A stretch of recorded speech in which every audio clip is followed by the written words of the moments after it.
Okay, so I cut this inside, basically measured every cut, and then I also put the trim, and I made 45s at each of the joints. Same up here, this corner. And I haven't done that part over there because that's like the end of the piece that faces on the outside of the tub. So this is the back side. I got the back side facing up so it doesn't get stuff all over it. I'm actually trying to make it flatter right now.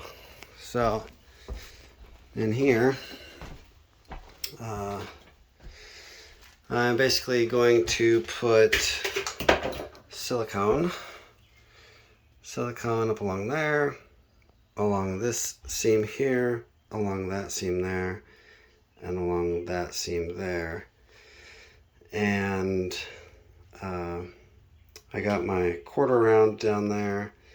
I cut the piece to the top of the quarter round.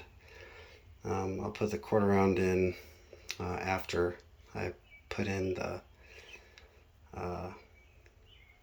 sheet. And then I need to put the